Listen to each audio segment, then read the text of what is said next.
Hello and welcome to the Disruptive Chef Entrepreneur Show. Did you ever want to scale your restaurant? Because if you do, today's conversation is for you.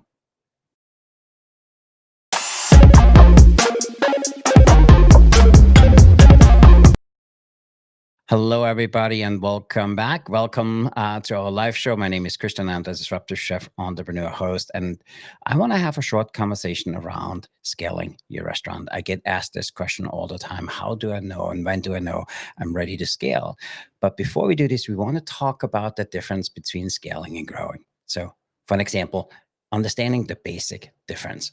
So, defining the scaling process. So, if you want to grow, growing means that you add additional resources at the same rate as you grow revenue. Versus when you scale, scaling means that you increase revenue without substantially increasing cost. So, what does this mean? A good example is if you want to grow, you add more tables. Really simple than that. If you want to scale, you optimize your operation and to serve more customers more efficiently with the same resources. And you could do this by adding on to your facility or getting a second location. On the second location, you take the best of what you learned from the first and implement it there. And that's where I want to have a little bit more of a conversation around what does it take to know that you're ready. So for me, when you are ready to scale, an indication is that you have consistent profitability. We have a strong brand identity. People know who you are, and you have a team which is capable of taking on more. That's for the same if you're growing or scaling. For an example, I have a very popular restaurant in town, and they have a high customer satisfaction, and they are ready to scale because they have consistently people coming in. They consistently have a line out the door. And for them to scale is easy because they can take over the location next door or bring a second location. They consistently have good service. They consistently have great food, and they consistently have a profitable bottom line, which brings me into point number one. So after you understand what is the difference between scaling and growing, you need to understand the financial consideration. What does it take to have a second location or expand? How am I going to pay for it? Do I need a loan? Do I need investors? Will I get a grant? Or will I even do crowdfunding? We have an ice cream shop in town which scales, and they have not 3 locations, and they opened a second location via crowdfunding. I personally haven't done it, but they did crowdfunding for location number 2 and then financed location number 3. And their plan is to add 3 to 4 locations a year.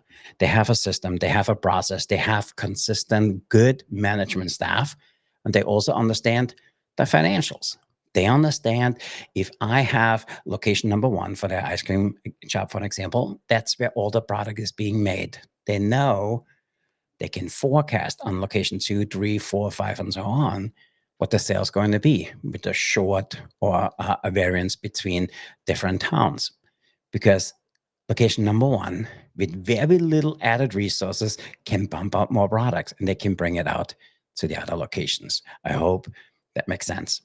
So for an example, if you do financing, you could have an SPA loan, or you could do something else to open up a second location. The most important thing around financial, I want to not just call security, but cost management, is that you have a clear understanding on how to maintain and control costs over the second location as you scale. It's really important if you go into a franchising model, for example, where there's consistent quality across the different locations and they all attain the same revenue or keep the same revenue. And for us, if you try to scale, I always recommend partner with a GPO, which is a group purchasing organization. They can help you with bulk purchasing. They can help you with negotiation of better rates, of better suppliers, more consistent suppliers. If you have a very niche market, it's important for you to know as you scale. If I go out of town, for example, will my products be available, which are key for me to produce my product consistently, so people have the same experience on location 2, 3, or 4 as they do in 1.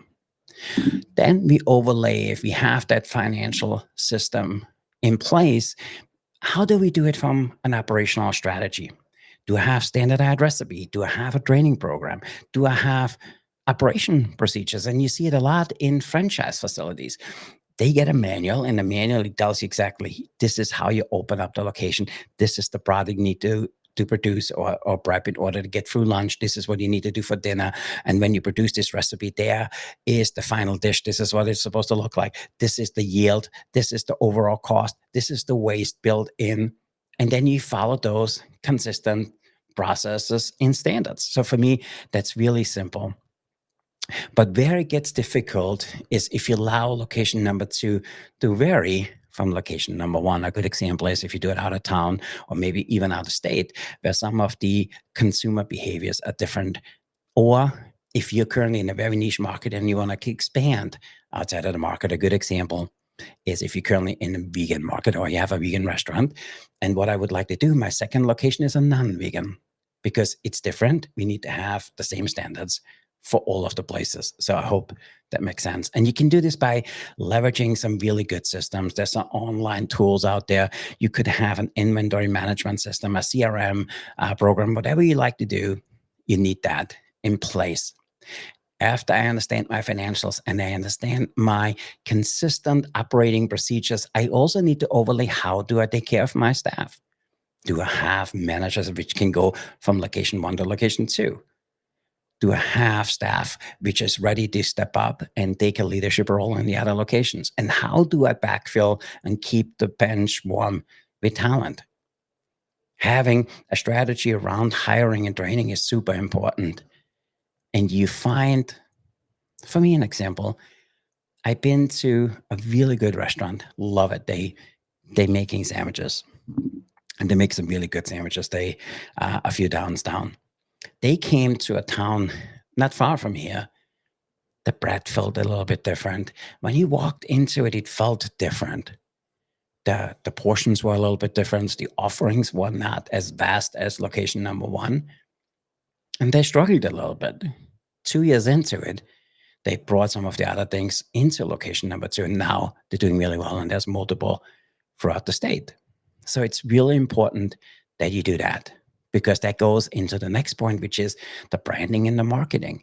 They had a really strong brand with location number one, struggled with location number two until they adopted that principles and procedures, which made location number one successful. My wife and I used to go to a breakfast place in Southbury, Connecticut. Amazing, amazing breakfast place. And then one time we would drive through another town and we see that same logo, same owner. We walked in there. It was never the same. And as it goes in our industry, a few months later, location two was closed. They didn't have the right staff to do it. The location felt the same. The food was a little bit different, but the overall feeling and the atmosphere of the place felt totally different. For me, is a good indication that they grew too fast without bringing talent along to make it happen. So for us, number one, understand the financials. Number two, be clear on what the standards are so you consistently deliver in location two, three, or four, even if you just expand. Then we overlay a strong marketing and brand. You need to ensure that your brand identity and values remain consistent. The breakfast place, it wasn't. The sandwich place, at first it wasn't. Then they stepped it up. And it's especially hard if you have a very unique ambiance and a very unique menu style. Because staff from down the town could be different.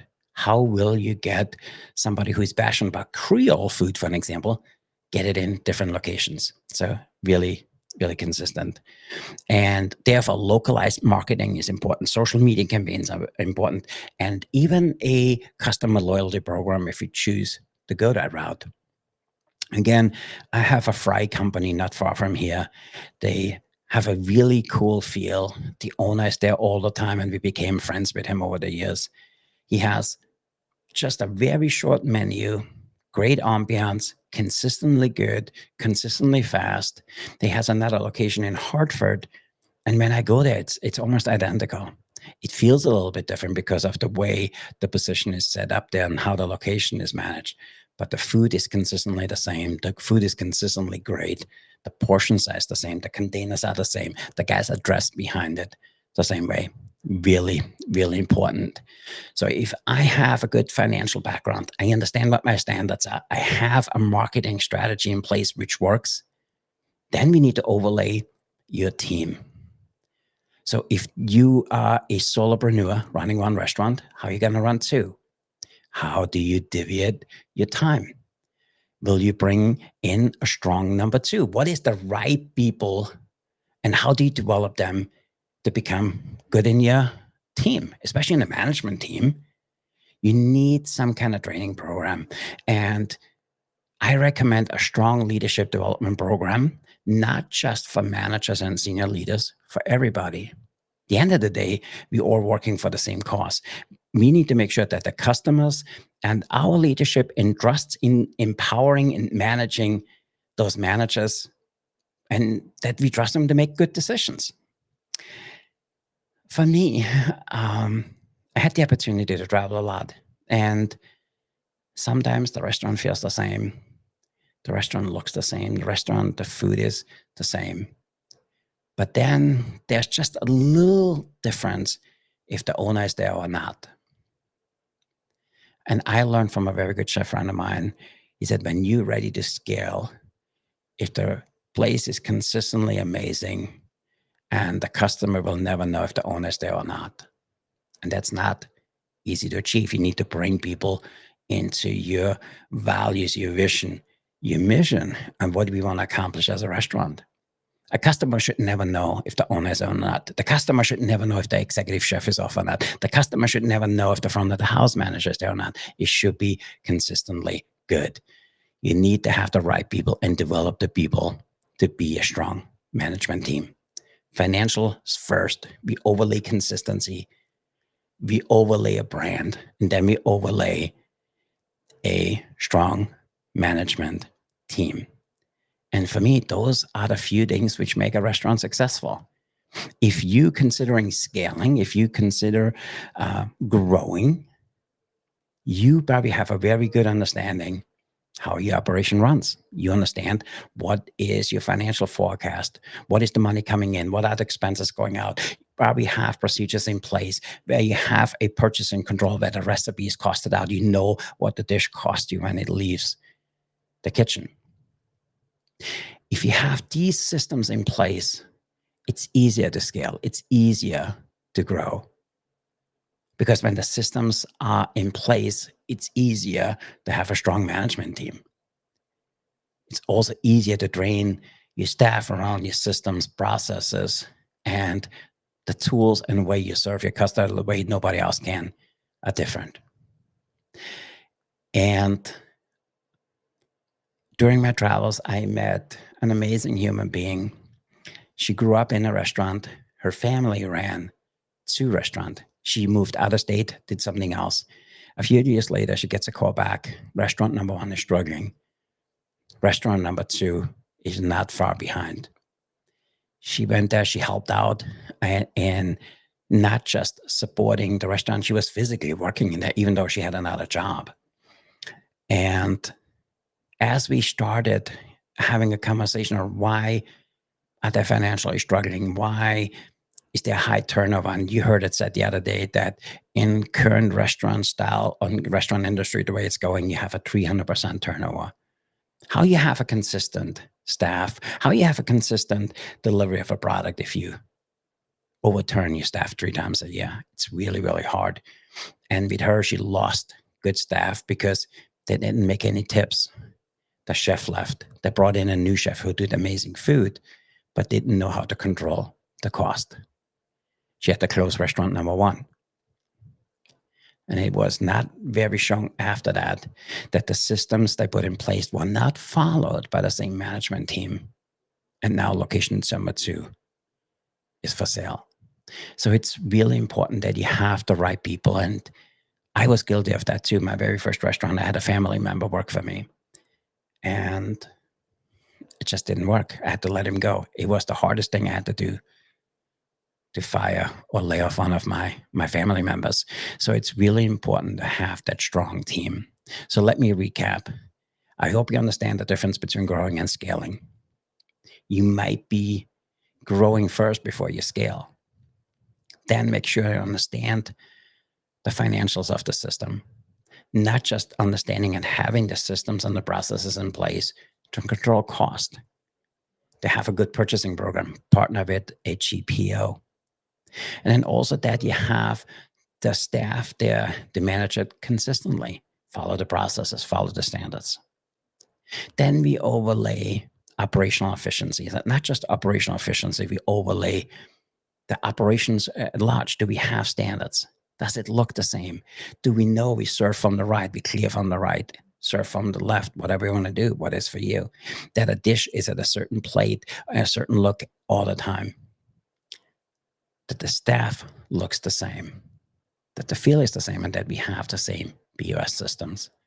And then we overlay the brand. Does it feel the same? Does it look the same? It's the same values, the same attention to details as location number 1, 2, 3.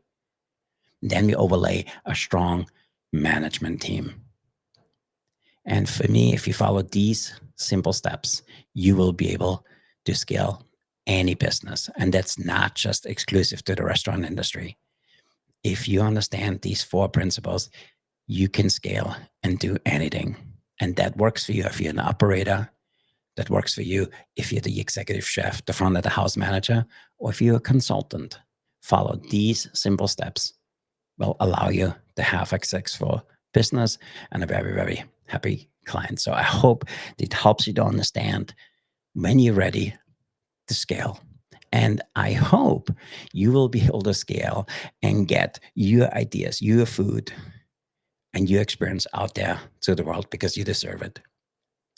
If you want to know more about a business plan or anything like that, please comment below. We read every single comment because it's important to us. And then also let us know if you need a business plan. We believe in a one-page business plan. You probably heard me say that. I'm more than happy we send it to you and we help you work through it.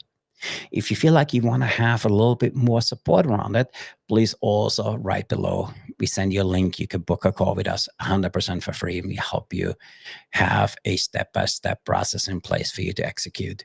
And if you choose to scale, that you can do that. And if you haven't done so, make sure you like this episode, share it with a friend or somebody who you feel could benefit from that, or save it that you can watch it again or listen to it again later. I appreciate you guys listening in. I appreciate you guys sticking around and watching that. I'm doing this because I want a successful industry which gave me so much give back to you. I want you to have a successful business, successful side hustle, a successful career in this amazing hospitality industry. My name is Christian. I'm signing off. Be the chef who sets the world on fire, and be the chef who not challenge the industry, who challenges the status quo. Again, if you haven't done so, make sure you check out the Disruptive Chef Club. It's just our private community. We would love to have you. You get a front row seat of some of the greatest guests we bring on. And then we have some private conversations. We do some funny skits on some of the things we see out there. And then also we do raffles. So it's a really great way to meet like-minded people. With that, I want to sign off. We see you at the next event. Thanks for listening in. And remember, stay disruptive, everybody. Thanks, and we see you on Monday.